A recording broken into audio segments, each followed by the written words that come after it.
नाज़रीन आदाब, 4 अप्रैल 2021 मुताबिक 21 शाबान के अवधनामा वॉइस एडिशन में आपका खैर मकदम है।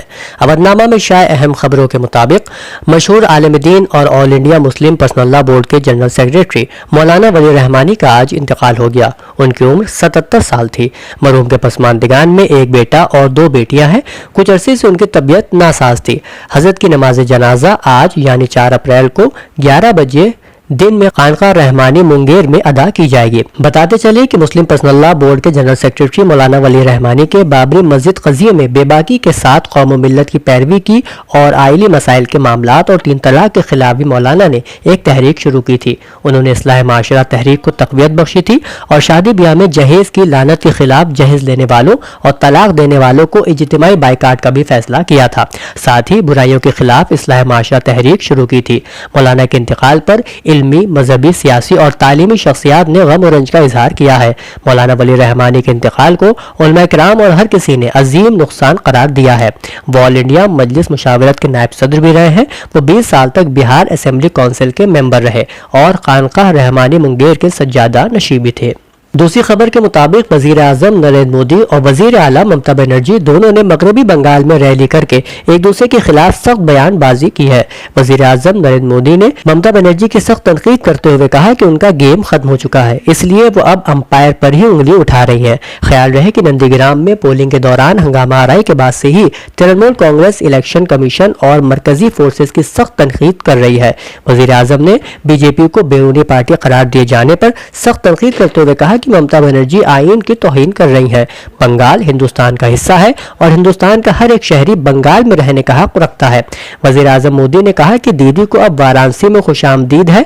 बनारस के लोग बड़े दिल के हैं, बनारस के लोग आपको बाहरी नहीं कहेंगे। वहीं मगरबी बंगाल की वजीर आला ममता बनर्जी ने शहरियत तरमीमी कानून और एनआरसी के मामले पर कहा कि अगर रियासत में सीएए एनआरसी नहीं चाहते हैं तो लोगों को बीजेपी को शिकस्त देना होगी। ममता बनर्जी ने आज बीजेपी पर इंतखाबात जीतने के लिए फिरक़ेवारियत फैलाने का इल्जाम आयद करते हुए कहा कि बीजेपी बंगाल के कल्चर और तहजीब और तमद्दुन को खत्म करने की कोशिश कर रही है। दिल्ली के वजीर आला अरविंद केजरीवाल ने कोरोना के बढ़ते हुए केसेस के पेश नजर जुमे के रोज अपनी रिहाइशगाह पर एक आला सतही मीटिंग के बाद कहा कि दिल्ली में कोरोना की सूरत हाल काबू में है और हुकूमत का लॉकडाउन नाफिज करने का कोई प्रोग्राम नहीं है। एक और अहम खबर के मुताबिक पैगम्बर इस्लाम हजरत मोहम्मद मुस्तफा सल्लल्लाहु अलैहि वसल्लम की शान अक़दस में गुस्ताखी करने वाले मुतनाज़ी हिंदू लीडर महंत नरसिंगा नंद सरस्वती के खिलाफ FIR दर्ज किए जाने के मुतालबे के साथ आज तहफ़्फ़ुज़ नामूस रिसालत बोर्ड के मरकजी सदर हजरत सैयद मोइनुद्दीन अशरफ अशरफी अल जिलानी और रजा अकेडमी के सरबराह अलहाज सईद नूरी की क़यादत में उलमा किराम के वफ़द ने मुंबई शहर के निगरान वज़ीर असलम शेख से मुलाकात की और हजरत सल्लल्लाहु अलैहि वसल्लम की शान अक़दस का मुर्तकिब के खिलाफ FIR दर्ज करने ने सख्त कार्रवाई के लिए एक मेमोरेंडम दिया। वाज़ेह रहे कि गुज़िश्ता कल दिल्ली के प्रेस क्लब में हिंदू मुतनाज़े लीडर ने प्रेस कॉन्फ्रेंस में तौहीन आमेज कलमात का इजहार किया था, जिसको लेकर मुल्क भर में गम और गुस्से का माहौल पैदा हो गया। All India Muslim Personal Law Board के जनरल सेक्रेटरी, इमारत शरिया बिहार, झारखंड, बंगाल और उड़ीसा के अमीर शरीयत, खानकाह रहमानी के सज्जादा नशीन और जामिया रहमानी मुंगेर के सरपरस्त मौलाना सैयद मोहम्मद वली रहमानी के इंतकाल पुरमलाल पर बोर्ड के मजलिस आबिला के रुकन मौलाना खालिद रशीद फरंगी महली इमाम ईदगाह लखनऊ ने अपने गहरे रंजो गम का इजहार किया है। उन्होंने कहा कि इस दौरे कहतुरिजाल में मौलाना रहमानी का वजूद मिल्लत इस्लामिया के लिए निहायत कीमती था। उनकी वफात से एक बड़ा खला पैदा हो गया है। मौलाना ने कहा कि मौलाना मरहूम की पैदाइश 5 जून 1943 को खानकाह रहमानी मुंगेर बिहार में हुई। वालिद माजिद का नाम मौलाना सैयद मिन्नतुल्लाह रहमानी और दादा मोहतरम का इस्म गिरामी मौलाना सैयद मोहम्मद अली था। वो उवैस ज़माना हजरत शाह फजल रहमान गंज मुरादाबादी के मुर्शिद और नज़रतुल उलमा लखनऊ के बानियों में से थे। वो रहमानी 30 के भी बानी थे। इसके तहत असरी तालीम के मुतादिद शोबों में तलबा को मेयारी आला तालीम और कौमी सतह के मुकाबला जाती इम्तिहानात के लिए तैयार किया जाता है।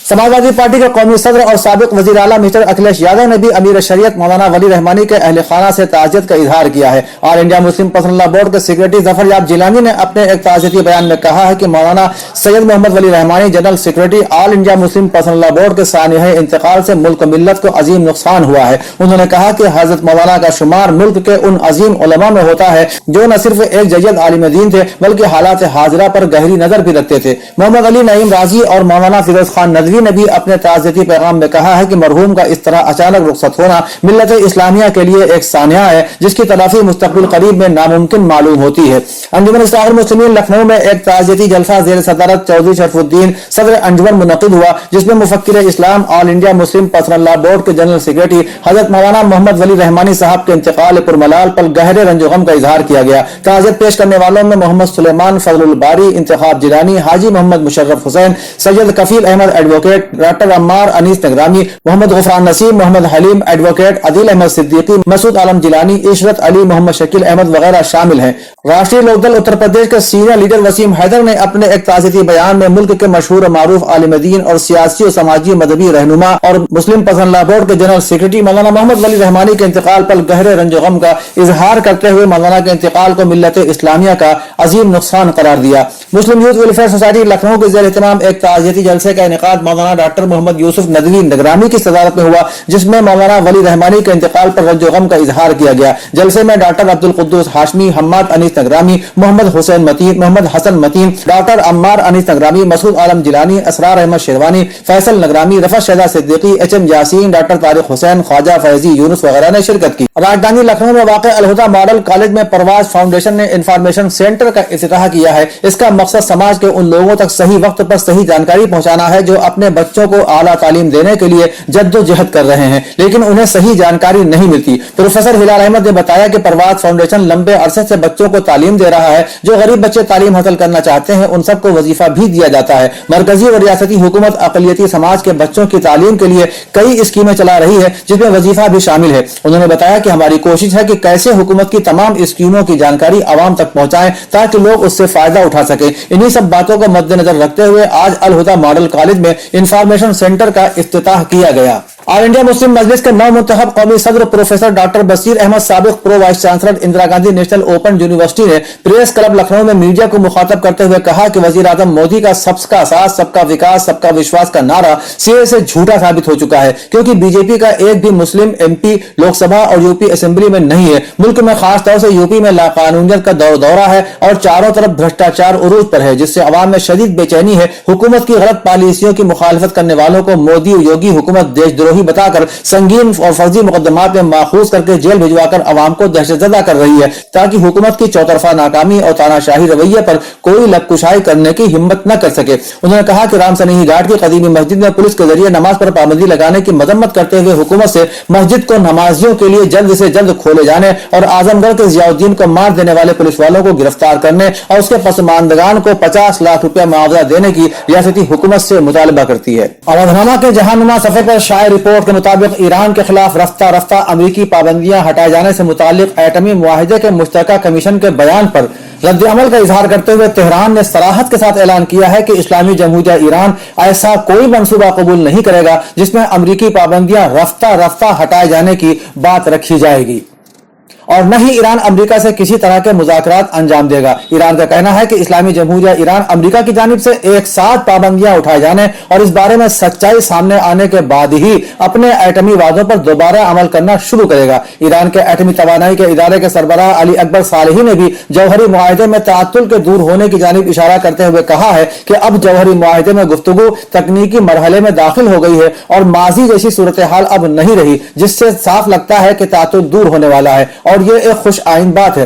चुनांचे सवाल यह है कि क्या अमेरिका ईरान के खिलाफ पाबंदियां और ज्यादा से ज्यादा दबाव डालने की अपनी शिकस्त खुर्दा पॉलिसियों से दस्तबरदार होने पर तैयार है। सऊदी वज़ीर ख़ारिजा ने कहा है कि इसराइल के साथ मामूल के ताल्लुकात से जबरदस्त फायदा होगा। साबिक अमरीकी सदर डोनाल्ड ट्रंप की कोशिशों से होने वाले अब्राहम मुआहिदे के तहत 4 अरब ममालिक मुत्तहिदा अरब इमारात, बहरीन, मराकश और सूडान यहूदी रियासत के साथ मामूल के ताल्लुकात पर रजामंद हो चुके हैं। ताहम सऊदी वज़ीर ख़ारिजा शहजादा फैसल इब्न फरहान ने कहा है कि सऊदी अरब के साथ होने वाला कोई भी मुआहिदा काफी हद तक अमन के अमल में पेशरफ्त पर मुनहसिर है। अमरीकी नशरियाती इदारे CNN को दिए गए एक इंटरव्यू में उनका कहना था कि मेरे ख्याल में खित्ते में इसराइल की हैसियत मामूल पर लाने से खित्ते को मजमूई तौर पर जबरदस्त फायदा होगा। उन्होंने मजीद कहा कि यह माशी और समाजी के साथ साथ सिक्योरिटी नुक्ते नजर से भी इंतहाई अहम है। सऊदी अरब बारहा फलस्तीन के साथ तनाज़े के हल के लिए मुआहिदा होने तक इसराइल के साथ रस्मी ताल्लुकात न रखने की दहाइयों पुरानी पॉलिसी का इरादा कर चुका है। ताहम تاہم ایران کے حوالے سے مشترکہ خدشات اسرائیل اور خلیجی ممالک کو قریب لے آئے ہیں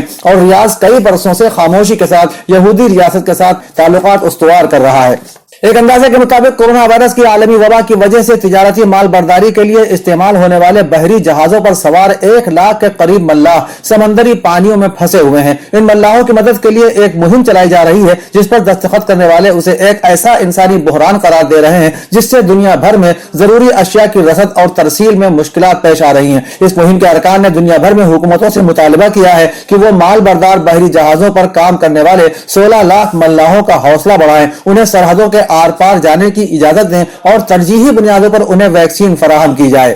امریکی وزیر خارجہ اینٹونی بلنکن نے اپنے اسرائیلی ہم منصب سے فلسطینیوں کے لیے انسانی امداد نیز اسرائیل اور عرب ممالک کے مابین تعلقات کو معمول پر لانے پر تبادلہ خیال کیا۔ محکمہ خارجہ کے ترجمان نیٹ پرائس نے جمعے کے روز پریس ریلیز میں کہا کہ سیکریٹری اور اسرائیلی وزیر خارجہ نے علاقائی سلامتی کے چیلنجوں، فلسطینی عوام کو انسانی امداد بہم پہنچانے اور عرب ممالک کے ساتھ تعلقات کو معمول پر لانے پر تبادلہ خیال کیا۔ بائیڈن انتظامیہ نے فلسطینیوں کو کووڈ-19 کی روک تھام میں مدد کے لیے 5.1 کروڑ ڈالر مختص کیے ہیں اور ڈونالڈ ٹرمپ کے دور میں معطل کی جانے والی امریکی امداد کو دوبارہ مکمل طور پر بحال کرنے پر غور کرنا چاہتی ہے۔ پرائس نے کہا کہ امریکی سیکریٹری خارجہ نے انتظامیہ کے اس یقین پر زور دیا کہ اسرائیلیوں اور فلسطینیوں کو آزادی، سلامتی، خوشحالی اور جمہوریت کے مساوی اقدار سے لطف اندوز ہونے کا حق ملنا چاہیے۔ عبدنامہ کے اداری صفحے پر انیس درانی کا مضمون عشرت جہاں قتل کے حوالے سے شائع ہوا ہے، جس کا ابتدائی اقتباس اس طرح ہے: مجھے بھی دن بدن یہ یقین ہونے لگا ہے کہ ہمارے ہر دل عزیز وزیر اعظم نریندر بھائی مودی انسان نہیں بلکہ بھگوان ہیں۔ بے ترتیب لمبی داڑھی والے بھگوان کے مندر جلد ہی ہمارے بھارت میں نظر آئیں گے۔ اس جیتے جاگتے بھگوان کے لمبے لمبے پروچن میں ہزارہا لوگوں کو لایا جاتا ہے، بالخصوص ان ریاستوں میں جہاں بھاجپا کی حکومت ہے، اور اس جے جے کار سے وزیر اعظم کا 56 انچ کا سینہ اور بھی زیادہ پھول جاتا ہے، جس کے آڑ میں بہت سی باتیں نظروں سے اوجھل بھی ہو جاتی ہیں۔ مودی کی قیادت میں بھارت میں سب سے بڑا چمتکار یہ ہو رہا ہے کہ قتل کے مقدمات میں خصوصی عدالتیں اور سیشن عدالتیں انجام کار اس نتیجے پر پہنچتی ہیں کہ دن دہاڑے ہونے والے قتل یا عصمت دری کے مجرم بے گناہ ہے۔ پھر لازمی طور پر یہ سوال سامنے آتا ہے کہ اگر ملزمان بے گناہ ہیں تو پھر اصلی مجرم کون ہے؟ اس سوال کا جواب نہ سیشن عدالتیں دے پاتی ہیں اور نہ خصوصی عدالتیں۔ بس ایسا لگتا ہے کہ کوئی راکشس آسمان سے آ کر کارنامہ انجام دے گیا۔ یہ بھی چمتکار ہی تو ہے۔ کرشن چندر کی انشائیہ نگاری پر محمد اسد اللہ کا مضمون ادبی صفحے پر شائع ہوا ہے۔ چند سطریں ناظرین ملاحظہ فرمائیں۔ کرشن چندر کو یہ امتیاز حاصل ہے کہ اس نے طنزیہ مضامین کے چھوٹے چھوٹے پیمانوں سے ساقی گری پر اکتفا نہ کرتے ہوئے ایک گدھے کی سرگزشت، ایک گدھے کی واپسی اور ایک گدھا نیفا میں جیسی خالص ظریفانہ تصانیف کے ذریعے اردو ظرافت کو ایک بڑا کینوس مہیا کر دیا، جس میں اس عہد کے بھارت کی وہ تصویر ابھری جس پہ خواب و حقیقت، شوخی و شرارت، سنجیدگی و قطعیت اور مبالغہ جیسے متضاد عناصر باہم دست و گریباں ہیں۔ ان مزاحیہ ناولوں کے علاوہ کرشن چندر نے بچوں کے لیے لکھے گئے ناول الٹا درخت اور چڑیوں کی الف لیلا، نیز اپنے مشہور ڈرامے دروازے کھول دو اور دیگر ڈراموں میں بھی مزاح کا بھرپور اظہار کیا ہے۔ کرشن چندر دیگر ترقی پسند مزاح نگاروں سے یوں بھی مختلف ہے کہ اس کے ہاں طنز سے زیادہ مزاح کی فراوانی ہے۔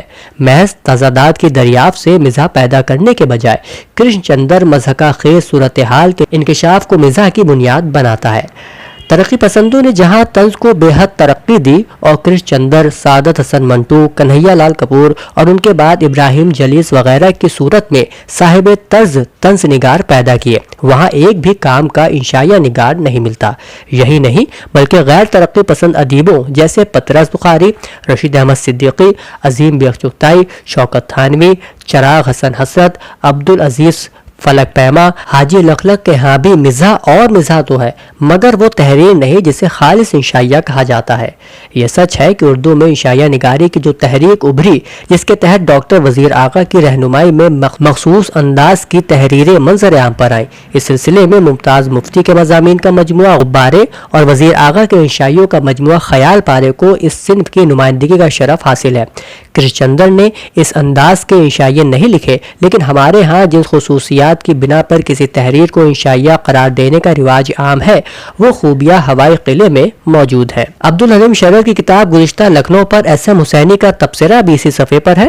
قلمکار اپنی تحریر کے آخر میں لکھتے ہیں، گزشتہ لکھنؤ صرف لکھنؤ کے تمدنی تہذیبی معلومات کا گنجینہ ہی نہیں بلکہ ایک ادب پارہ بھی ہے جو آج بھی قاری کے دل کو گرما دیتا ہے، جسے پڑھ کر پرانے لکھنؤ کی تمام رعنائیاں کسی سٹیج پر سلیقے سے پیش کیے جا رہے مکالمے کی مانند محسوس کی جا سکتی ہے، جس کی لفظی دنیا میں قدم رکھتے ہی نظر چشم زدن میں محصور اور گرفتار ہو جاتی ہے۔